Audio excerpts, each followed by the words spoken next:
ఆకాశాన్ని చూస్తూ మనిషి వేల ఏళ్లుగా ఒకే ప్రశ్న అడుగుతున్నాడు. ఈ విశ్వంలో మనిషి ఒక్కడే ఉన్నాడా లేదా ఎక్కడో ఇంకెవరైనా నివసిస్తున్నారా? అమెరికాలో మరోసారి ఇదే చర్చ మొదలైంది. అధ్యక్షుడు డొనాల్డ్ ట్రంప్ ఏలియన్స్ ఉనికిపై కీలక వ్యాఖ్యలు చేశారు. ఏలియన్స్ ఉన్నాయో లేదో తనకు తెలియదు, కానీ యూఎఫ్ఓలపై ఉన్న సీక్రెట్ ఫైల్స్ ను వెలుగులోకి తేవాలని ఆదేశించారు. ఇక ఇదే విషయంపై అమెరికా మాజీ అధ్యక్షుడు ఒబామా కాస్త భిన్నంగా మాట్లాడారు. ఓ పాడ్కాస్ట్ కి ఇచ్చిన ఇంటర్వ్యూలో మాట్లాడిన ఒబామా ఏలియన్స్ ఉన్నారనే అభిప్రాయాన్ని వ్యక్తం చేశారు.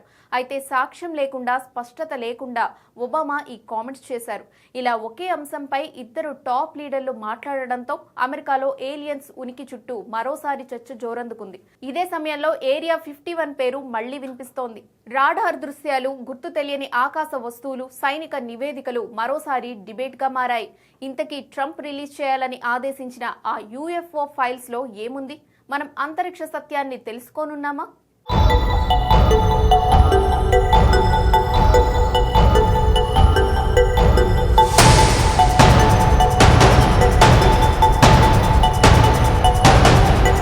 గతంలో అమెరికా రక్షణ శాఖ యూఎఫ్ఓలపై నివేదికలు విడుదల చేసింది.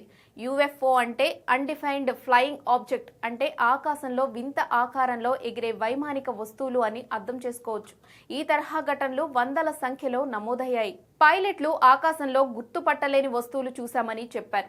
రాడార్లలో అసాధారణ కదలికలు కనిపించాయని రిపోర్ట్ చేశారు.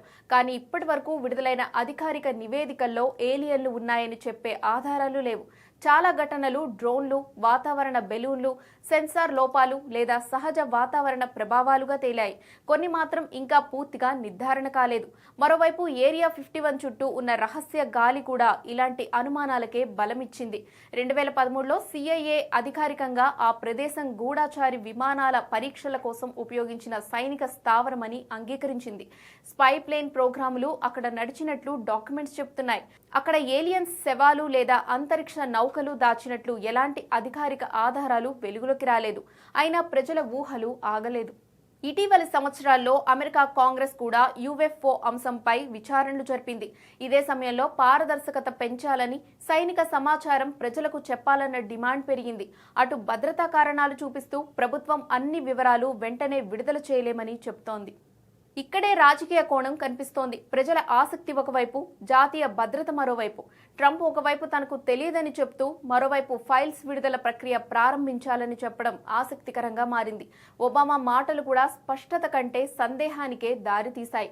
ఇక నిజంగా విడుదలయ్యే పత్రాల్లో ఏముంటాయనేది ఇప్పటికీ స్పష్టంగా తెలియదు. గత నివేదికల లాగానే సైనిక వీడియోలు, రాడార్ డేటా, పైలట్ల వాంగ్మూలాలు ఉండవచ్చు. అనుమానాస్పద ఘటనలు ఉండొచ్చు. కానీ ఇప్పటి వరకు ప్రపంచంలోని ఏ అధికారిక సంస్థ కూడా భూమి బయట జీవం ఉన్నట్లు సాక్ష్యం చూపలేదు. సో ఈ ఫైల్స్ లో కూడా ఏమీ ఉండకపోవచ్చనే అభిప్రాయాలు వినిపిస్తున్నాయి.